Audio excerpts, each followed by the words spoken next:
So we're here with Kate Empasis. Kate is an all-star. We've worked together for years, and her business just keeps growing and growing. And I think that we can all learn from top producers who are consistent. And you've created a great life balance. You've got a fantastic family, and you're able to do it all, which is sometimes hard for people. So thank you for doing the interview. You're welcome. 2 questions here. First of all, what did you do last year? What was your production? I did 9 million. 9 million. How many transactions? 26. 26. Yeah. That's fantastic. So in talking, we did a little pre-interview before this interview, talking about your business. Where do those 26 transactions come from? Those are referrals. Referrals Yeah. and past clients? Yes, referrals, past clients that want me to sell the house that I help them buy, and then, they're going on to move to a different area or, buy something bigger or smaller. So we talked a little bit about, the way that you kind of manage your sphere and the way that you run your database. You do it very systematically. Yes. Sometimes we talk to top agents and they don't run it systematically, but you do. And so you're working a plan every day, which is what's your daily, what do you do daily? Well, I've always been really structured, and I think that is really important, especially in this business where things change every day. So I try to come in as much as I can and right away get what I call customer service calls done. And that would be trying to personally talk to 10 people. Wow. Yeah, and so a lot of it is taken care of just by updating clients or, calling title or the lender or whatever, because that's important too. And then, so I do that before I open my email, and then writing 2 personal notes.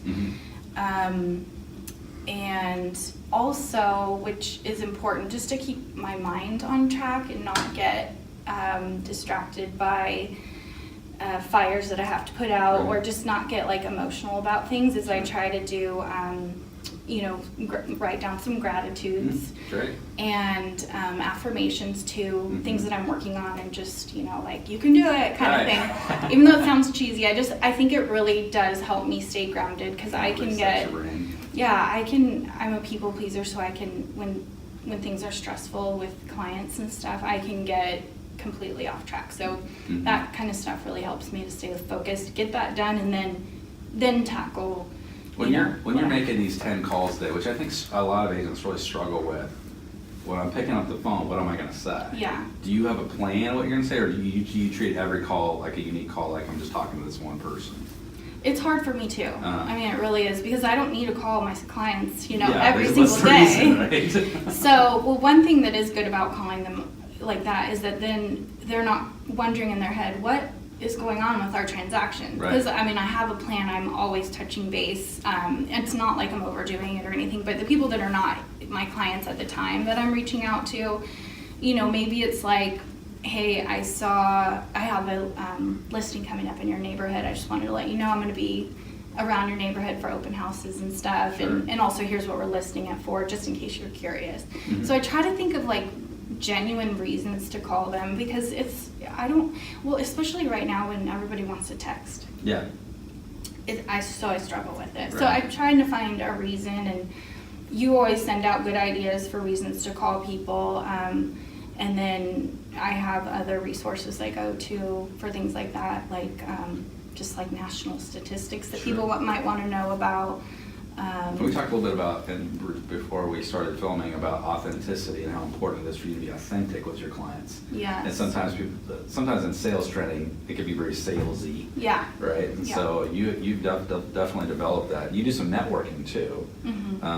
Talk a little bit about networking and how important that is to your business. What do you do?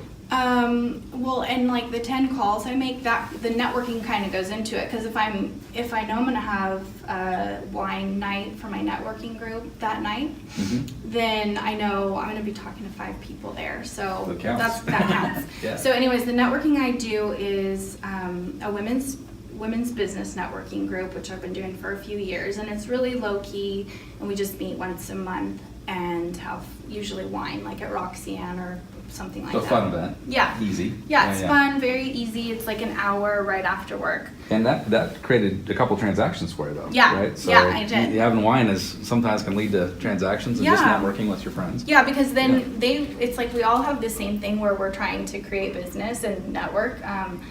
And so I feel like that's so easy to reach out to people because they're really willing. You know, they want your business, you want their business. So we usually then try to schedule a coffee together for later on in the month, and that's kind of how those 2 transactions came about last year. Actually, it was 3 because one was a buyer and a seller. Oh, perfect. Yeah. Wow. So and super nice women. Talking about the kind of one-on-one meetings, breakfast, lunch, dinner, drinks, that kind of thing. Are you doing that every week too?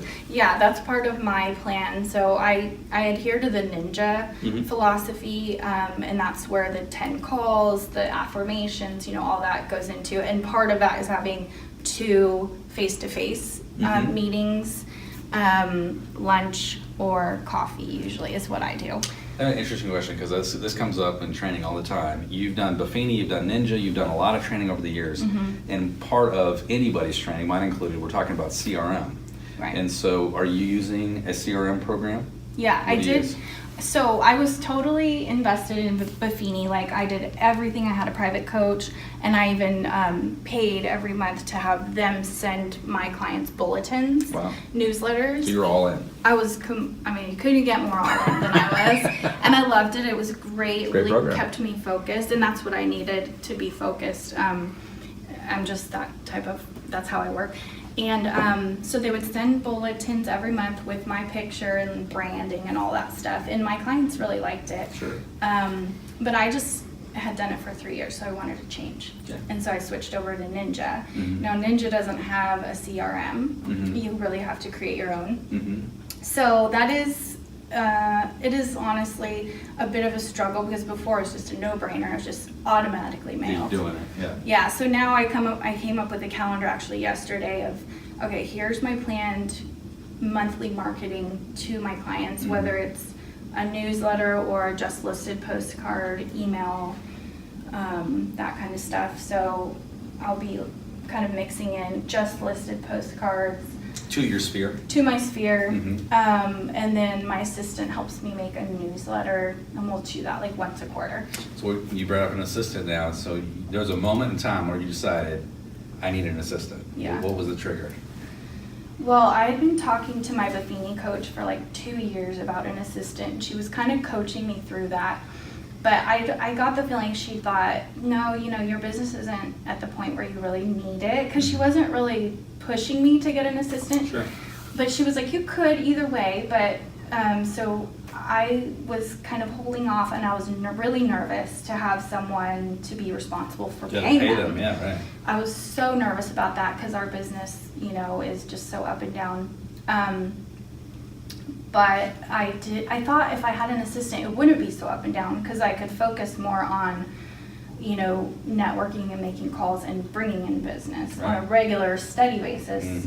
So I just had kind of gone back and forth about it. And I think I talked to you about it. And so finally it came to a tipping point last year. I had to go to my best friend's mom's funeral in Arizona, and it was at the last minute, the next 2 days after I found out her mom died is when they were going to have the celebration of life. And so I had quite a bit of business going on, and I didn't really have time to ask anybody for help. But I thought, okay, so I'm only going to be gone 2 days. I can take care. I can deal with this. Sure. But I got a couple calls. And it was I needed to be there for my best friend. I'm staying at her house with her.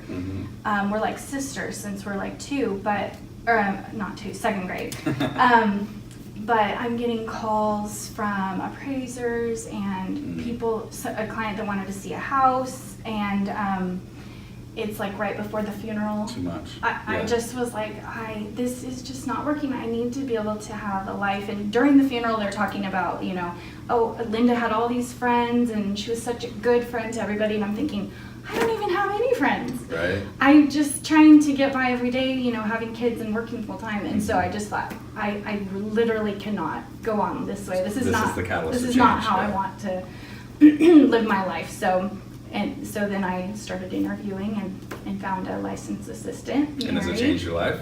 Yeah, for sure. She's such a good help, and we have a great relationship, and it's just the perfect fit. And I know we've talked about the difference between a team and an assistant. And I think it's really great that you've gone to the assistant side and said, my business is my business, and I just want to have an assistant and run my business and create some work-life balance.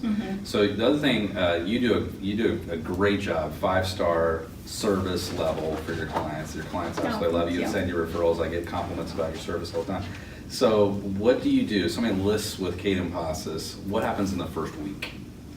The first week is really intense because we're getting all the marketing together. So I'm working, I get professional photos every time. Really, no matter what. I mean, even if it's a lower end home, I just feel like it's one of the most important things. Because it's a representation of your brand. For sure. I have a lot of pride in what I'm doing, and then also I just don't want to leave any stone unturned as for what I could have done to sell the place. I think it's the people pleaser in me, is that I want it to be perfect and nobody can say, well, you didn't do this, you should have. So it starts with professional photography, could have been a little staging beforehand if needed, and then working with the marketing team to create a really beautiful marketing plan that showcases the home. And you created a distinctive look for the Kate Empasis brand, which I think is unique. It's not like you're doing publisher or something. You've had a graphic designer design your brand, and it's very recognizable. So it looks great, and I think that's a big part of professionalism, is having your own look. Would you agree? Yeah. And I just personally love aesthetics and I love marketing. That's my background and what I went to college for. So to me, that's kind of fun. And I've been in the business a while now, so it's fun to, dive into something and kind of go a little above and beyond. So we talked a little bit about, and after that first week, all the things you're doing for marketing and photography and all the MLS and the tour and everything else, you're sending an email to your client outlining every single thing you've done? Yes. And then from there on, they're getting a feedback email from your team, from your assistant. Yeah. And tell us, what's included in that feedback? Because that's a really great tool, I think. So we're keeping in Google Docs just a running tab of what we've been doing. So we start with the first week, and then we just add on to it, and every week send it to them. So it shows, where an ad was placed, that we did a Facebook campaign, just so that they're reminded that what we've done and what we've done now over the past week, and what showings we've had and what they've said.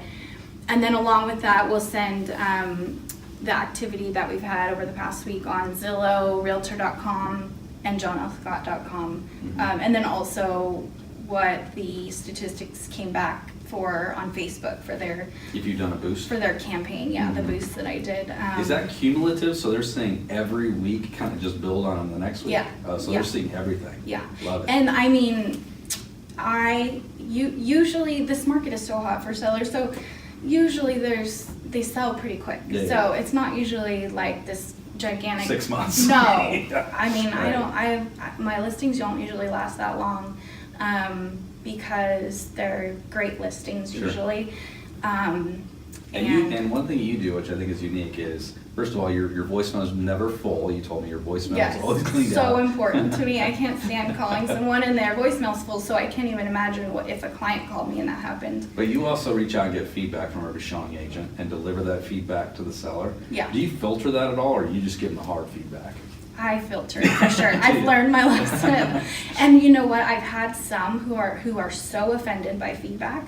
So I will, from the beginning, say, do you want feedback? I mean, it's going to help you, but if you don't want feedback, tell me, because I'm just delivering a message, and I don't want to upset you, because I have been reamed before for what other agents have said, and I think I'm only sharing it with them to help them. But I just want to know ahead of time, because you can just tell with some people that they're more sensitive than others, and others are like, I know not everybody has the same taste as me, so I want this house sold, just tell me anything you want me to do. So it's very interesting to ask them if they want feedback. I love that. So Kate, fantastic interview. Thank you so much for all your insights. Of course. And have a great year. Thank you. Thank you.